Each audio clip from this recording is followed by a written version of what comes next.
గతంలో మీరు విశాదరన్ మహారాజ్ గురించి కలిసి ఉన్నారు, ఆయనతో మాట్లాడారు, ఒక ఇంటర్వ్యూ కూడా నేను చూసాను. అంటే ఆయనకు మీకున్నటువంటి సంబంధం ఏంది? ఆయన ఒక ప్రశ్న అడిగారు మీరు, అంటే ఒక పార్టీ పెట్టాలన్నా, లేకపోతే మొన్న ఒక మీటింగ్ పెట్టాలన్నా, లేకపోతే మీరు హెలికాప్టర్ గురించి ఏం మాట్లాడలేదు, ఎవరైనా కూర్చో, ఎవరైనా స్పాన్సర్స్, ఎవరైనా దాని గురించి ఏం పట్టించుకోవట్లా.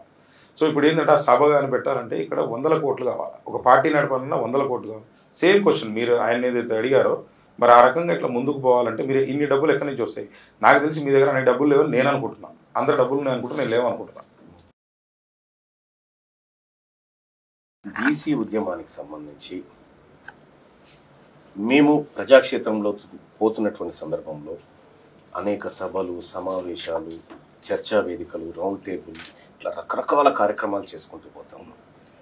సో ఇందులో భాగంగా మా నాయకులు కానీ, అంటే బీసీ వాదంతో ఏకీభవిస్తున్నటువంటి వాళ్ళందరూ కూడా తలా ఒక చెయ్యేసి ఈ కార్యక్రమాలందరినీ ముందుకు తీసుకుపోవడం జరుగుతాం. రైట్, అడ్వకేట్లు కానీ, డాక్టర్లు కానీ, ఇంజనీర్లు కానీ, ప్రభుత్వ ఉద్యోగులు, బీసీ సంఘాలు కానీ, వీళ్ళందరూ కూడా ఈ ఇందులో అంటే ఈ వాదం ద్వారా, ఈ బీసీ నినాదం ద్వారా, బీసీ రిజర్వేషన్ల ద్వారా లబ్ధి పొందిన వాళ్ళంతా అంతో కొంత సహకరిస్తూ వస్తూ ఉన్నారు, ఇంకా ముందు కూడా సహకరిస్తారు. సో ఈ విధంగా పోతున్నటువంటి క్రమంలో మేము ఈ గత కొన్ని రోజుల నుంచి బీసీ నినాదం, సో గతంలో మీరు అన్నట్టుగా ఆర్ కృష్ణయ్య గారు చేసిరు, అందరు చేసుకుంటూ వచ్చారు ఉద్యమాలు. ఆ సందర్భంలో వాళ్ళు చేసినటువంటి పోరాటంలో వాళ్ళ స్థాయిలో వాళ్ళు గొప్పనే. అప్పుడు చేసినప్పుడు ఆ ఇందిరా పార్క్ కాడ ధర్నాలు, అది ఎక్కడో చోట తమ నిరసనను గలం రూపంలో బయటకు తీసుకొచ్చారు. కానీ ఇవాళ జరుగుతున్నటువంటి మూమెంటు దానికి భిన్నమైంది. మేము ఇక్కడ రాజకీయ వాటా ప్రధానంగా ముందుకు పోతా ఉన్నాం. అప్పుడేమో ఉద్యోగాల వాటా అది పోతా ఉన్నాం. ఇక్కడ రాజకీయ వాటా అనేది చాలా బలంగా బీసీలోకి ఆకాంక్షగా పోయినప్పుడు అది ఉద్యమంగా మారుతుంది. నేను అందుకనే ఈ ఉద్యమానికి ఒక నిర్వచనం చెప్తాను. ఒకే అంశాన్ని ఎక్కువ మంది ఎక్కువ చోట్ల మాట్లాడుకోవడం ఉద్యమం. సో ఇవాళ బీసీలు కూడా అదే జరుగుతుంది. మీరు గత 2 నెలల నుంచి చూస్తూ ఉంటే ఎప్పుడు కూడా ఎన్నికలు ఈ తెలంగాణ రాష్ట్రంలో బీసీ అనే అంశం చుట్టూ తిరగలేదు. మొట్టమొదటిసారిగా ఎమ్మెల్సీ ఎన్నికల్ని బీసీ అంశం చుట్టూ తిప్పగలిగినాం. ఒక 2 నెలల పాటు తిప్పగలిగినాం. ఇక్కడ బీసీల వాదం బలపడ్డది కాబట్టే ఇవాళ కాంగ్రెస్ పార్టీ బీసీలకు, ఎస్సీలకు, ఎస్టీలకు టికెట్లు ఇవ్వాల్సి వచ్చింది. బీఆర్ఎస్ పార్టీ బీసీకి ఇవ్వాల్సి వచ్చింది. ఆఖరికి లెఫ్ట్ పార్టీని కూడా బీసీ వాదంలోకి తీసుకురాగలిగినాం. సిపిఐని కూడా మనం లెఫ్ట్ ఈ విధానంలోకి తీసుకురాగలిగినాం. రైట్, ఇక్కడ పార్టీలకు ఒక అనివార్యత క్రియేట్ చేసినాం. బీసీలకు ఇవ్వకపోతే ఇంకా బతుకు తెరువు లేదు అనేటువంటి విషయంలో ఇవాళ భారతీయ జనతా పార్టీ బీసీకి టికెట్ ఇచ్చి బీసీ మల్కా కుమ్రేని చూపెట్టి గ్రాడ్యుయేట్ ఎమ్మెల్సీ ఎన్నికల్లో ఓట్లు సంపాదించుకోగలిగింది. అంటే ఇక్కడ మల్కా కుమ్రయ్య కానీ, ఇటు దాసో శ్రవణ్ కానీ, ఇటు విజయశాంతి గారు కానీ, అటు సత్యం గారు కానీ, ఇట్లా అంటే మొత్తం 8 ఎమ్మెల్సీ స్థానాల్లో 4 ఎమ్మెల్సీ స్థానాలను బీసీలకు తీసుకురాగలిగినాం ఈ వాదం ద్వారా. అంటే 50% వాటాను తీసుకోగలిగినాం ఈ ఎమ్మెల్సీ ఎన్నికల్లో. ఇది కాదా బీసీ నినాదం విజయం? 125 సంవత్సరాల చరిత్ర కలిగిన కాంగ్రెస్ పార్టీ, 45 సంవత్సరాల చరిత్ర కలిగిన భారతీయ జనతా పార్టీ, మలిదశ ఉద్యమంగా మారినటువంటి బీసీ ఉద్యమం 2 నెలల ఉద్యమం. ఇంత ఎఫెక్టివ్గా 50% వాటాను తీసుకోగలిగినామంటే ఖచ్చితంగా ఈ ఉద్యమ ఎఫెక్ట్ ఏ స్థాయిలో ఉందో చూడండి. అంటే ఇవాళ బీజేపీ బీసీ ముఖ్యమంత్రి అంటా ఉంది, కాంగ్రెస్ పార్టీ బీసీ ముఖ్యమంత్రి అంటా ఉంది, సో బీఆర్ఎస్ పార్టీ బీసీల నినాదం ఎత్తుకుంది. సో ఇట్లా అన్ని పార్టీలు కూడా బీసీల చుట్టూ తిరగగలుగుతున్నాయి. అంటే మేము చేస్తున్న ప్రయత్నాలకి ఫలితాలుగా మీరు భావించండి. అంటే నేనేమంటున్నా, వేక్ క్వశ్చన్ అనుకోండి, అంటే మీ ఉద్యమాన్ని, సరే ఉద్యమం అనుకోండి, ఇంకా స్టార్ట్ చేస్తున్నారు అనుకోండి, పార్టీ పెడతారో పెట్టారో కూడా నాకు తెలియదు, మీరే సమాధానం చెప్పాలి, అంశం తర్వాత మాట్లాడదాం. నేనేమంటున్నా అంటే మీ ఉద్యమాన్ని నీరుగార్చడానికి ఆ 8 సీట్లు ఇచ్చారా? ఇది వేక్ క్వశ్చన్ అనుకోండి, ఆన్సర్ ఏం చెప్తారు? అది మీరు సాధించారని మీరు అనుకుంటున్నారు. విషయం ఏంటంటే ఉద్యమాన్ని నీరుగార్చడానికి ఇవ్వడం ఏంది? సీట్లు ఇచ్చారుగా, అంత బాగానే ఉంది, ఇంకా డివైడ్ చేసి సంఘాలన్నీ కూడా నో వే, అట్లా అననీకి కూడా లేదు. వీళ్ళని కాదని ఇంకెవరైనా తీసుకోమనండి చూద్దాం. న్యాయబద్ధంగా ఈ వర్గాలకు రావాల్సిన సీట్లే అవి, ఎవరో పెట్టే భిక్షం కాదు ఇది. న్యాయబద్ధంగా ఇప్పుడు మండలిలో 40 స్థానాలు, 40 స్థానాల్లో 29 మంది అప్పర్ క్యాస్ట్, 9 మంది బీసీలు ఉండే, ఒక ఎస్సీ ఒక ఎస్టీ ఉండే. ఇవాళ అదనంగా ఇంకొక ఎస్సీ, అదనంగా అంటే ఒక ఎస్టీ పోగలుగుతా ఉన్నాడు. బీసీలలో ఇప్పుడు ఒక 4 అయితే మళ్ళీ ఎంట్రీ అవుతా ఉన్నారు కదా. Yes yes. సో ఇట్లా మా వాటాను పెంచుకుంటా ఉన్నాము. బీసీ బిడ్డలకు సీట్లు దక్కడం అంటే బీసీల విజయమే, అది పార్టీల విజయం కాదు. పార్టీలు భయపడి ఇచ్చినాయి, వీళ్ళకు భయపడి వాటా ఇయ్యాల్సిందే అనేటువంటి అనివార్యత క్రియేట్ చేసినాం, వాక్యూమ్ క్రియేట్ చేసినాం కాబట్టి ఇస్తా ఉన్నాయి. అంటే నేను అనేది ఏమంటే మల్లన్న గారికి ఇప్పుడు నవీన్ గారికి కావచ్చు, విషయం ఏంటంటే అది ఏ పార్టీ, బీజేపీ కావచ్చు, టీఆర్ఎస్ కావచ్చు, టీడీపీ కావచ్చు, ఎవరన్నా కానీ బీసీలకు గనక ప్రాతినిధ్యం వహించేటువంటి హక్కు కల్పించి వాళ్ళకు సీట్ ఇస్తే సరిపోతుంది, అసలు ఈ ఉద్యమమే లేదంటారా? ఏం చెప్తారు? ఉద్యమానికి దానికి సంబంధమే లేదు. ఈ ఉద్యమం ఏం కావాలి? మీరు ఉద్యమం క్లారిటీ ఇవ్వండి. ఈ రాష్ట్రంలో అధికారం బీసీలకు కావాలి, మెజారిటీ ప్రజలైన బీసీలకు ఈ రాష్ట్రంలో అధికారం కావాలి, మల్లన్నే ముఖ్యమంత్రి కావాలి అంటే అఫ్ కోర్స్ ఎగ్జాంపుల్ చెప్తున్నాను. మీరు ఎగ్జాంపుల్ చెప్పినా ఏం చెప్పినా తీన్మార్ మల్లన్న ఆ మాట ఎప్పుడు చెప్పలేదు. ఈ తెలంగాణ రాష్ట్రంలో బీసీలకు పెద్దన్నల్లాగా ముదిరాజు బిడ్డలు ఉన్నారు, బీసీలకు పెద్దన్నల్లాగా మా గౌడ సోదరులు ఉన్నారు, బీసీలకు పెద్దన్నల్లాగా మా పద్మశాలి బిడ్డలు ఉన్నారు. అర్థమైందా? తీన్మార్ మల్లన్న ఒక్కడి వ్యవహారం కాదు ఇది. ఇది సబ్బండ బీసీ వర్గాలకు సంబంధించినటువంటి రాజకీయ అస్తిత్వం. హమారా హిస్సా, హమారా ఇజ్జత్, హమారా హక్కుమత్, ఇవి మా నినాదాలు. తీన్మార్ మల్లన్న ముఖ్యమంత్రి కావడానికో, తీన్మార్ మల్లన్నకు మంత్రి పదవులు కావడానికో కాదు చేసే ఉద్యమం. ఇది కొంతమంది కావాలని దీన్ని ఇలాంటి పుట్టించి ఈ ఉద్యమాన్ని నీరుగార్చాలనేటువంటి కుట్రలు చేస్తా ఉన్నారు. వాళ్ళు ఎన్ని కుట్రలు చేసి రాజకీయ ఉద్యమం అని చెప్తున్నారు కదా, బరాబర్ రాజకీయమే కదా, బరాబర్ రాజకీయపరమైనటువంటి వాటాలు కోరుతా ఉన్నాం కదా మేము. అందుకోసమే కదా ఎమ్మెల్సీ ఎన్నికల్లో బీసీ అభ్యర్థులను నిలబెట్టినాం. అంటే కోరి ఏం సాధిద్దాం అనుకున్నారు? ఉద్యోగాల కోసం అదే కొంచెం క్లారిటీ రావట్లేదు. ఇప్పుడు 70 సంవత్సరాల నుంచి మీ దగ్గర ఉండి మీరేం సాధించారు? ఏం సాధించలేదు. ఇప్పుడు మీరేం సాధిస్తారు? పోనీ సాధించలేదు అనుకుందాం, మీరేం సాధించారు? వాళ్ళేం సాధించలేదండి. ఇవాళ ఇండస్ట్రీలు వాళ్ళే, జ్యుడిషియరీ వాళ్ళదే, పెద్ద పెద్ద పోస్టులు వాళ్ళే, ఎమ్మెల్యేలు వాళ్ళే, ఎంపీలు వాళ్ళే. వాళ్ళు లేని జాగ ఎక్కడ ఉంది? రియల్ ఎస్టేట్ వ్యాపారాల దగ్గర నుంచి అన్ని వాళ్ళ చేతిలో ఉన్నాయి. అధికారం మీ చేతిలో ఉంది కాబట్టి ఇవన్నీ చేయగలిగారు.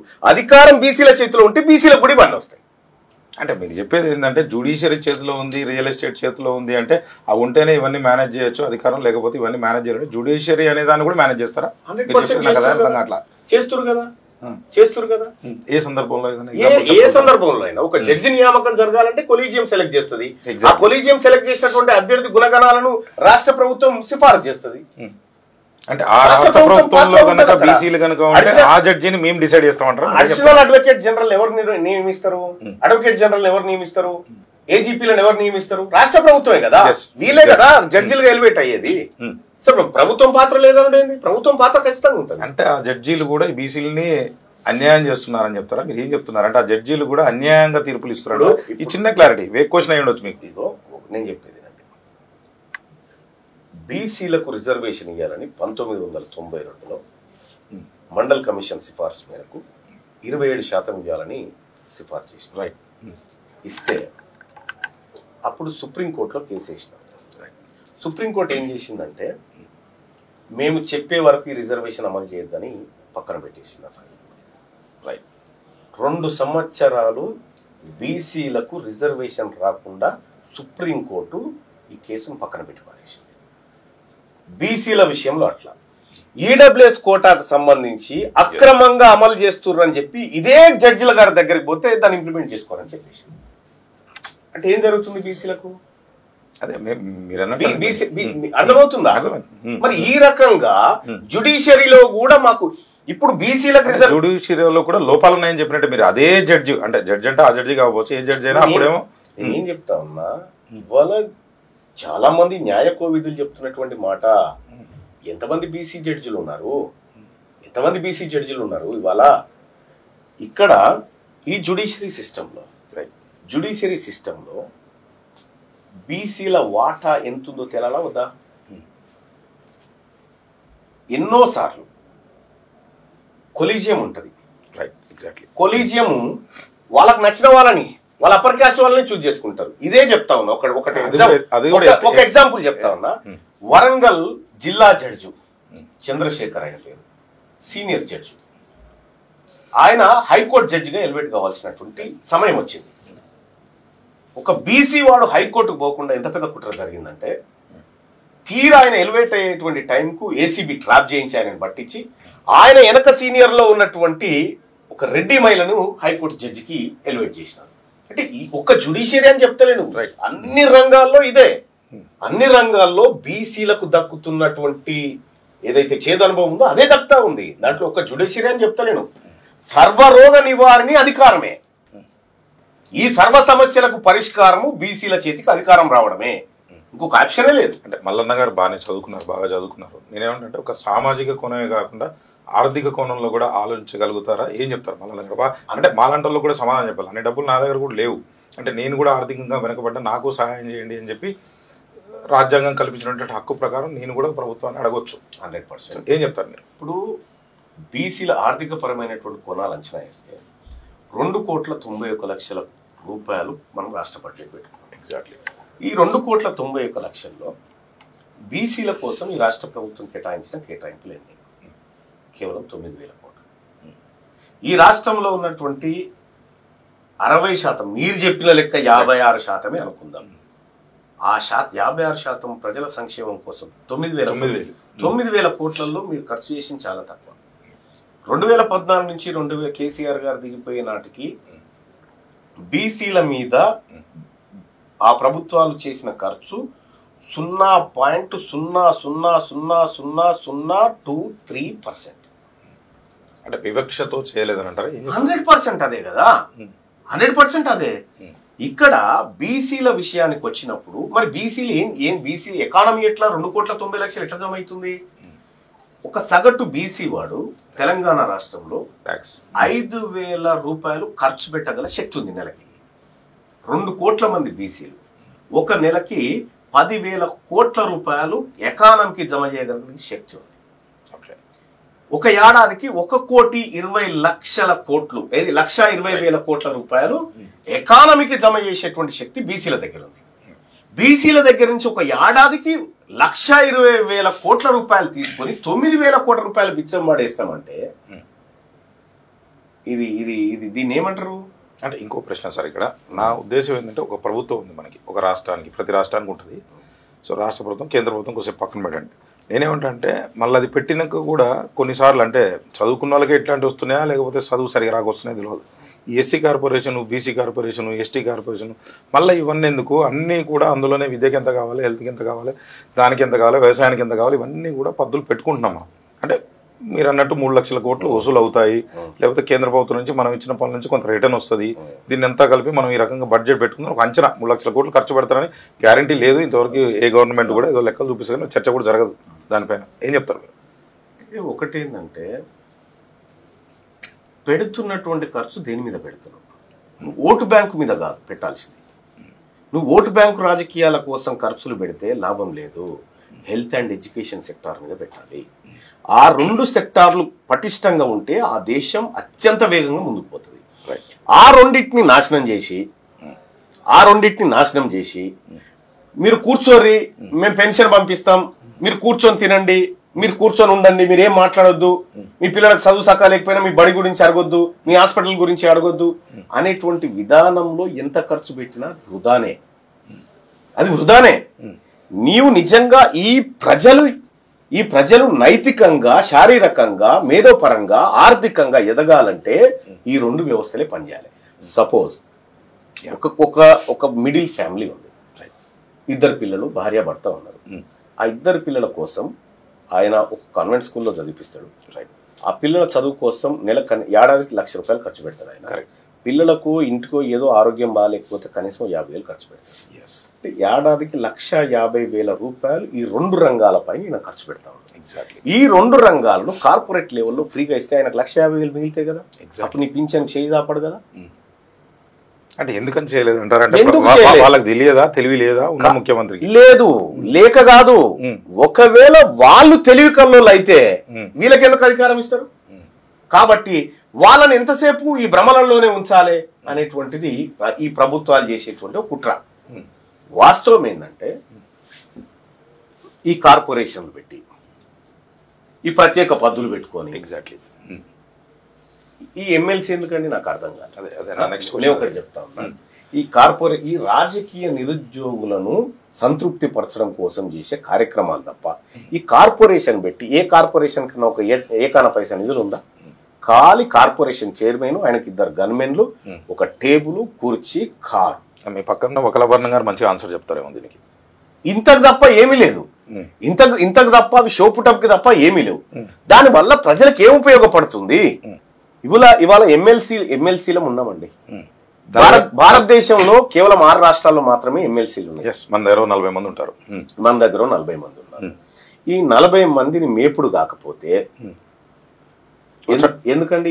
చట్టం చేయడానికి కూడా పనికిరారు. చట్టం చేయడానికి కూడా, బిల్లు పాస్ చేయడానికి కూడా పనికిరారు. వ్యతిరేకించడమే గంతే.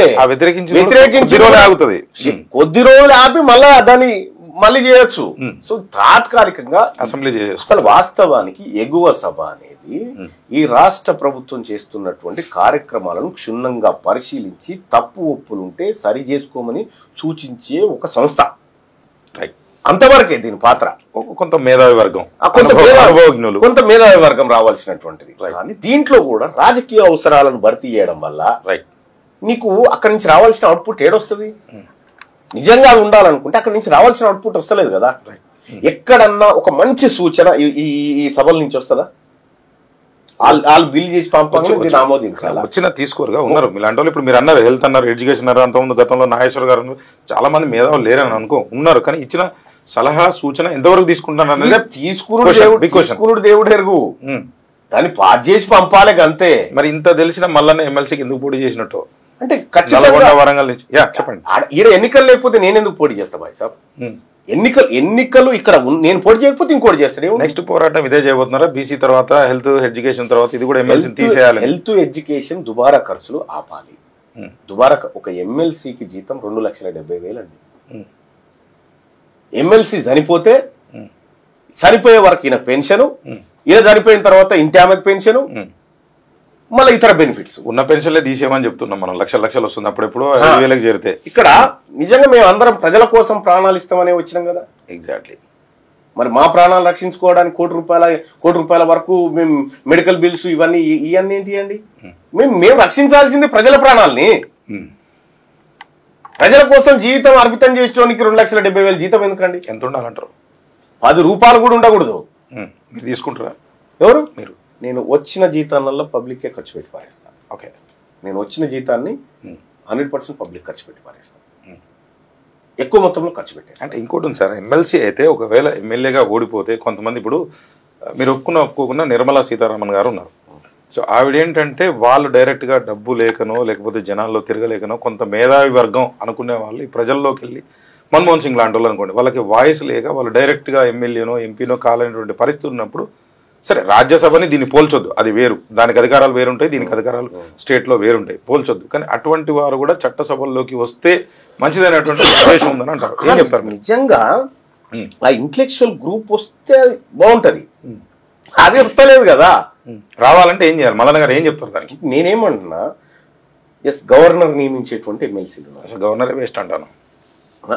సరే తర్వాత ఎందుకంటే ఒక హైరార్కీ ఉంది కాబట్టి దాని పట్ల రాష్ట్రపతి, గవర్నర్ ఇప్పుడు ఉంది.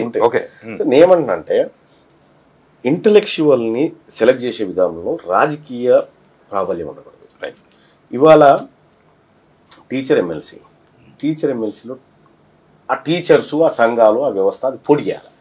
దాంట్లో భారతీయ జనతా పార్టీ పోయి పోటీ చేయడం, గ్రాడ్యుయేట్ ఎమ్మెల్సీ దీనికి పోయి కాంగ్రెస్ పార్టీ పోయి పోటీ చేయడం, అంటే రాజకీయ పార్టీలు ఈ సెలక్షన్ కాడ కూడా జొరబడంతో అవి కల్తీ అయిపోతా ఉన్నాయి.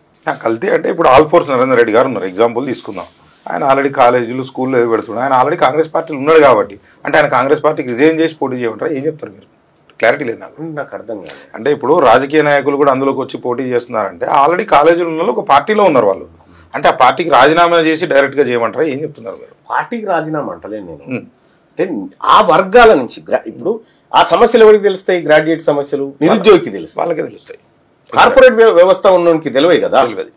సో కాబట్టి వాళ్ళ ప్రతినిధి వాళ్ళై ఉండాలి. ఎట్లా ఐడెంటిఫై చేస్తారు? ఎట్లా తీసుకుంటారు? ఇక్కడ ఇప్పుడు ఎవరైనా పోటీ చేయొచ్చు, ఓపెన్ ఫర్ ఆల్ అన్నట్టు. పోటీ చేసేటువంటి హక్కు అందరికి ఉంది. జైల్లో ఉండి కూడా పోటీ చేయొచ్చు, కేసు ప్రూవ్ కాకపోతే. జైల్లో ఉండి కూడా పోటీ చేయొచ్చు. ఒకవేళ 2 సంవత్సరాల లోపు శిక్ష పడదంటే నువ్వు మళ్ళీ పోటీ చేయొచ్చు. అవన్నీ ఉన్నాయి. రాజకీయ నాయకుడు పోటీ చేయడానికి ఎలాంటి నిబంధనలు, ఎలాంటి అడ్డంకులు, ఎలాంటి ఏమీ లేకుండా, సపోజ్ ఒక కానిస్టేబుల్ సెలక్షన్, వాని మీద కేసు ఉండకూడదు, Yes. వాని మీద ఏది ఉండకూడదు, ఒక కానిస్టేబుల్ అంటే తన పరిధిలో కొంతమందిని కాపాడే కానిస్టేబుల్కి ఏమో ఇవన్నీ ఉండాలి. ఈ దేశాన్ని రాష్ట్రాన్ని పరిపాలించి రాష్ట్రాన్ని దేశాన్ని కాపాడటానికి ఏమి నిబంధనలు ఎక్కర్లేదు. కాబట్టి ఈ నిబంధనలన్నీ మార్చాలి, ఈ నిబంధనలన్నీ మార్చాలి. మార్చినప్పుడే ఈ దేశం బాగుపడుతుంది. అంటే మీరు రాజ్యాంగం మార్చమంటారా, ఎలక్షన్ కమిషన్ సూచన ఇస్తారు? రాజ్యాంగం పర్ఫెక్ట్ గానే ఉంది, ఇంప్లిమెంటేషన్ లేదు. రైట్. రాజ్యాంగం పర్ఫెక్ట్ గానే ఉంది, ఇంప్లిమెంటేషన్ లేదు. అదే నేను చెప్తాను. అంటే మల్లన్న అంటే ముందు త్వరలో అంటే పార్టీ పెట్టి ఈ జేఏసీని మిళితం చేసి పోరాటం ద్వారా అంటే ఏం చేద్దాం అనుకుంటున్నారు? అంటే పార్టీ అనే టాపిక్ మా దగ్గర లేదు. ఫస్ట్ ఓకే, మేము బీసీ భావజాలాన్ని ప్రతి పల్లెకు తీసుకుపోవాలనేది మా ఉద్దేశం. ఓకే, ఇంకా విస్తృతంగా అంటే ఇప్పుడు ఉన్నటువంటి బీసీ వాదాన్ని మరింత రెట్టించిన స్థాయిలో ప్రజల్లోకి తీసుకుపోయి తద్వారా బీసీలకు సంబంధించినటువంటి రాజకీయ ఆకాంక్షను ప్రేరేపించడం. ఇప్పుడు కాంగ్రెస్ పార్టీ బీసీ ముఖ్యమంత్రి అంటుంది, బీజేపీ బీసీ ముఖ్యమంత్రి అంటుంది, అన్ని అంటున్నాయి. ఇప్పుడు రేవంత్ రెడ్డి గారిని తీసేసి కాంగ్రెస్ పార్టీ బీసీ ముఖ్యమంత్రిని పెడితే మాకేం ఇబ్బంది లేదు. బీఆర్ఎస్ పార్టీ ఉంది, బీఆర్ఎస్ పార్టీ బీసీ నినాదం అంటా ఉంది.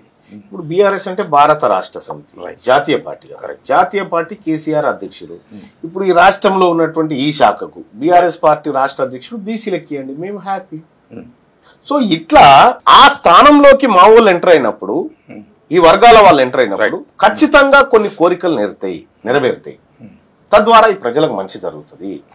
సో బీసీలకు ఖచ్చితంగా పార్టీ ఉండాల్సిందే. ఇవి మేము పెట్టుకున్న పార్టీలని ఈ పార్టీలు కనుక ఆ వాతావరణాన్ని క్రియేట్ చేసినప్పుడు మేము పార్టీ గురించి ఆలోచిస్తాం. అప్పటి వరకు మేము భావజాల వ్యాప్తిలోనే ఉంటాం. రైట్. అంటే మీరు ఒక మాట అన్నారు, అంటే ఫస్ట్లో అడిగాను నేను, ప్రొఫెసర్ జయశంకర్ గారిని మీరు కలిసే ఉంటారు, మీకు తెలియదు కాదు. అంటే ఆయన ముందు ఉద్యమం సమయంలోని ఒకవేళ తెలంగాణ వస్తే, పాపం ఆయన ఉన్నప్పుడు తెలంగాణ రాలేదు అప్పటికి, సో ఈ ఉద్యమం వస్తే మళ్ళీ ఇంకొక ఉద్యమం రాబోతుంది అని ఎందుకన్నారు అనేది ఆ స్టేట్మెంట్ మీరే ఇచ్చారు.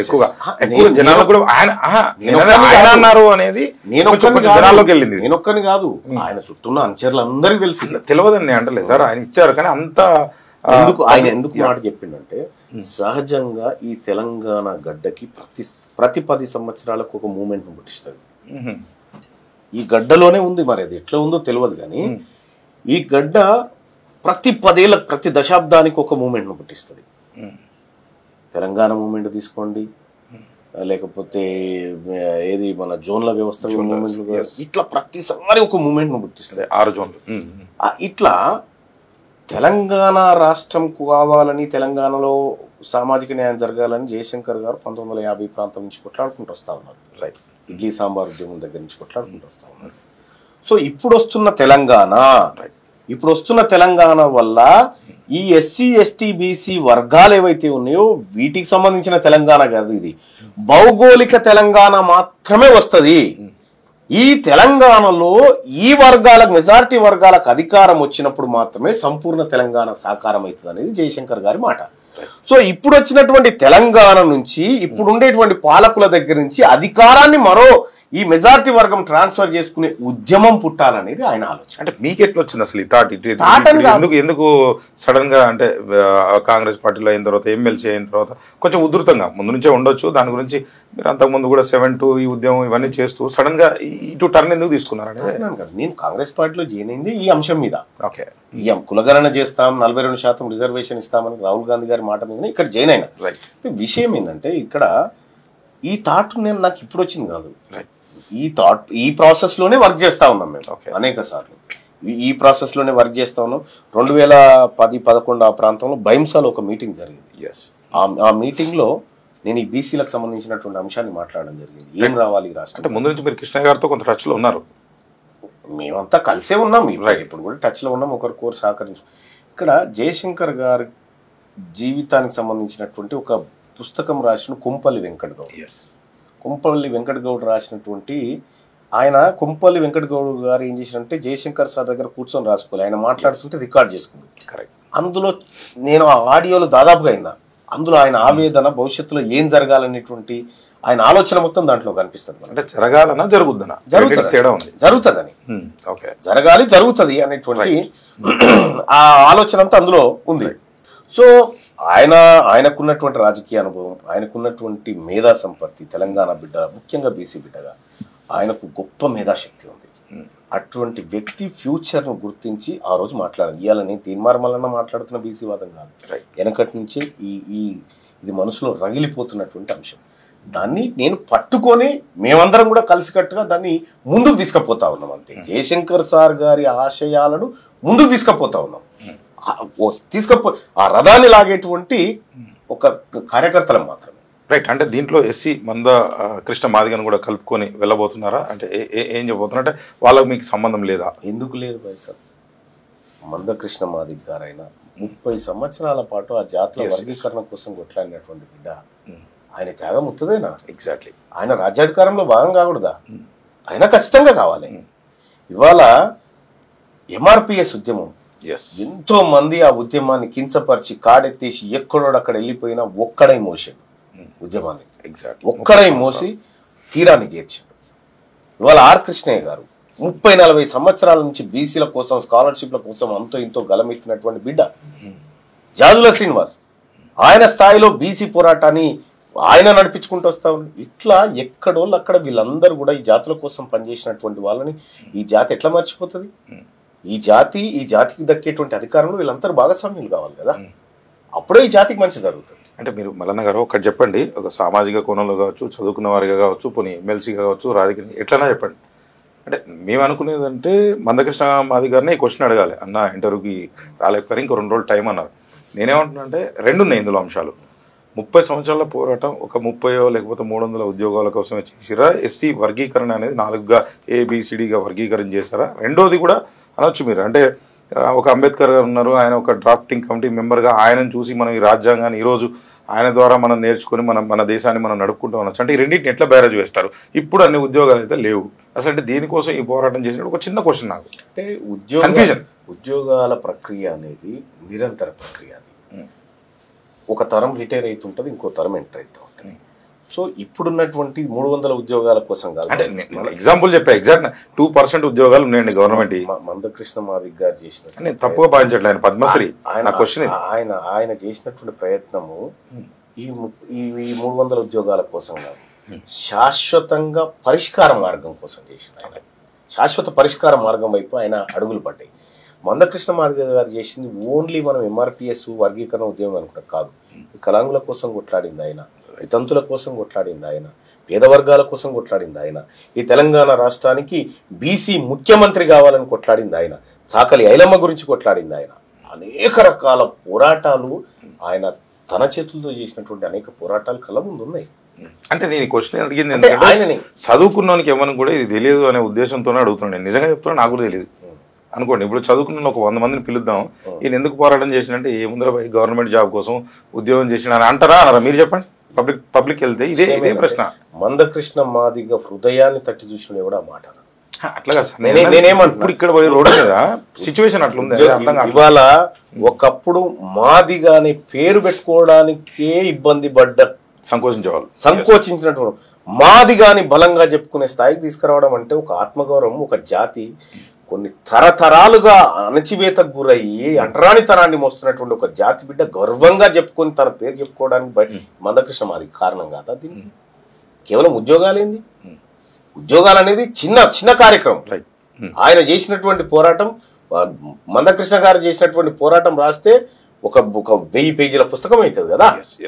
సో మీరిద్దరు అంటే అంటే బీసీ కావచ్చు, ఎస్సీ కావచ్చు, ఎట్లా కోరిలేట్ అవుతారు, ఎట్లా ఉద్యమాన్ని ముందుకు చేస్తారు, వాళ్ళు మీకు ఎట్లా ఉపయోగపడతారు? ఇదే బిగ్ ప్రశ్న.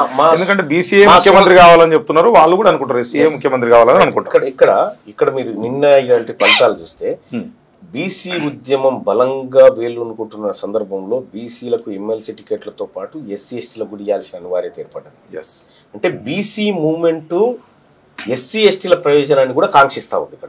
ఇక్కడ సేమ్ టైం మందకృష్ణ మాదిగన్న గారు కానీ, మేము కానీ, బీసీలం కానీ, ఎంబీసీలం కానీ, మేమంతా కూడా ఐక్యంగా ముందుకు పోయేటువంటి బాటలు ఏర్పడతా ఉన్నాయి. ఇవాళ ఆ బాటలన్నీ కూడా రాజ్యాధికారం వైపు పోతాయి. మేమందరం పరస్పరం సహకరించుకుంటూ అన్నాదమ్ముల వలె ఎవరి పావుషేరు వాళ్ళు తిని, ఎవరి వాటా వాళ్ళు తీసుకొని ఈ సమాజంలో సగర్వంగా బతకాలనేది మా అందరూ. దీంట్లో ఎస్టీలు కలుపుకోరు. ఎస్సీ ఎస్టీలు కూడా అందరం ఎస్సీ ఎస్టీ ఓసీ ఒకటి పక్కన పెడుతున్నారు. ఓసీ పక్కన పెట్టట్లేదు. ఓసీలో ఉన్నటువంటి పేద వర్గాలు ఎవరైతే ఆర్థికంగా వెనుకబడిన వాళ్లకు ఈడబ్ల్యూఎస్ కోటా ఏదైతే ఉందో అది ఆ వర్గాలకు దక్కాలి. ఆ వర్గాలకు వాళ్ళకు 1% వెళ్తుందా 2% వెళ్తుందా ఈడబ్ల్యూఎస్ కోటా ఎంత దక్కుతుంది అనేది అది వాళ్ళకి దక్కాలి. దానిపైన కూడా మల్లన్న గారి పోరాటం 100%. ఎందుకంటే ఇవాళ తార్నాక కాడ ఒక రెడ్డి కుటుంబం సూసైడ్ చేసి నలుగురు నిరుద్యోగం సమస్యతో అటువంటి కుటుంబానికి ఈడబ్ల్యూఎస్ కోటా ఆసరా కావాలి.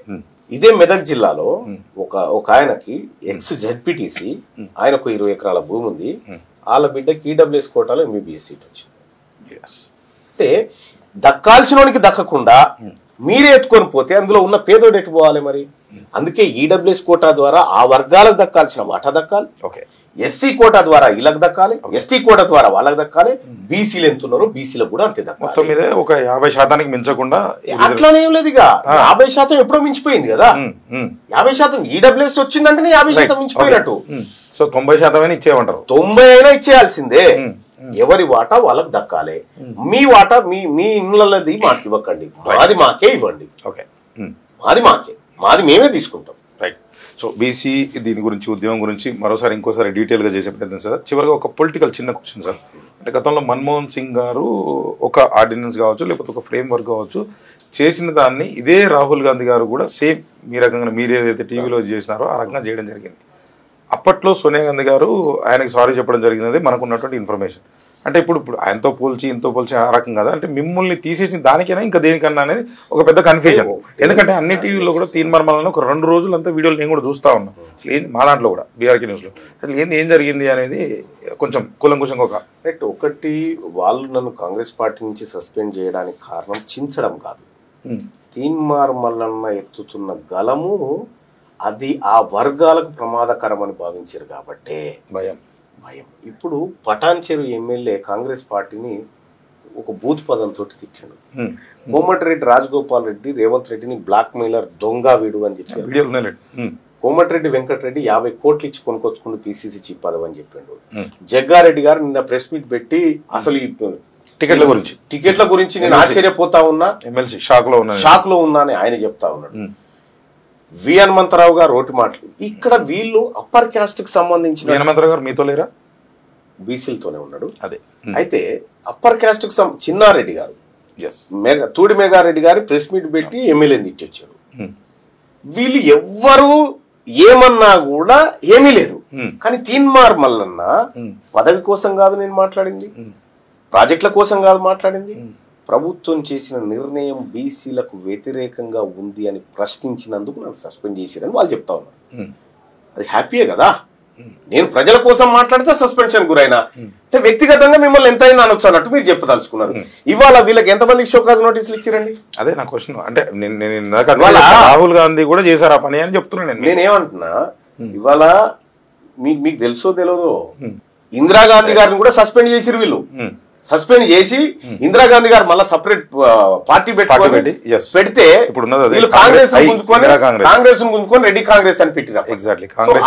ఆ చరిత్ర అంతా అట్లా ఉంది.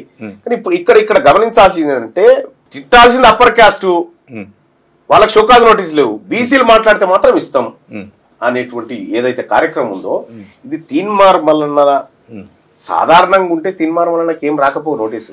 తీన్మార్ మల్లన్న బీసీ అంటుండు కదా కాబట్టి షోకాజ్ నోటీస్. నువ్వు బీసీ మూవ్మెంట్ అనకపోతే నీకు ఏది లేదు. ఇక బీసీ మూవ్మెంట్ వాళ్ళ గుండెల్లో భయాన్ని రాజేసింది.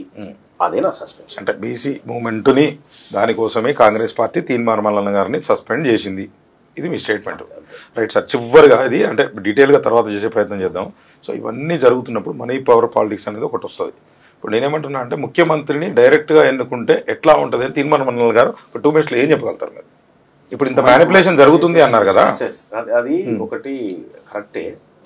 ముఖ్యమంత్రిని డైరెక్ట్ గా ఎన్నుకునే విధానం అంటే ఈ రాజ్యాంగం అమెండ్మెంట్స్ ఇవన్నీ జరగాలి. కానీ ఎమ్మెల్యేతో పాటు సీఎం క్యాండిడేట్ కూడా ఓటేయాలి. అదే ఎగ్జాక్ట్లీ అది ఉన్నప్పుడు కొంత మంచి జరుగుతుంది. ఈ రాష్ట్రంలో మెజారిటీ ప్రజల మనసును ఎవరు చూరగొంటే వాళ్ళు డైరెక్ట్ గా బీసీ అన్నారు కదా, అందుకు అది ఎందుకంటే మంచి క్వశ్చన్. అది మీరు చెప్పింది మంచి క్వశ్చన్. ఎమ్మెల్యేతో పాటు ముఖ్యమంత్రి కూడా డైరెక్ట్ గా నేరుగా ఓటేయాలి. ఎగ్జాక్ట్లీ. ఆ ఓటేసేటువంటి సిస్టమ్ ఉంటే అది చాలా బాగుంటుంది. మీ మాటతో నేను ఏకీభవిస్తున్నాను. చాలా బాగుంటుంది. రైట్ సార్, ఇంకోసారి అంటే బీసీ ఉద్యమం అంటే ఇంకా రానున్న రోజుల్లో అంటే ఏ రూపు దాల్చుకుంటుందో, మీ జీఏసీ అంటే ఏ కార్యాచరణ చేస్తుందో చూద్దాం. తర్వాత ప్రజలకు కూడా కొంత ఇది ఉపయోగపడే విధంగా ఉండాలి, కానీ ఏదో యాంకర్ చేస్తే మల్లన్న గారు అంటే షాకులు ఇవి అయితే ఉండవు నా ఇంటర్వ్యూలో అని తెలియజేస్తున్నాను. ఇన్ఫర్మేషన్ అయితే దీని నుంచి మీకు ఎంతో కొంత అందుతుందని అయితే తెలియదు సార్. నమస్తే సార్. థ్యాంక్ యూ అన్న.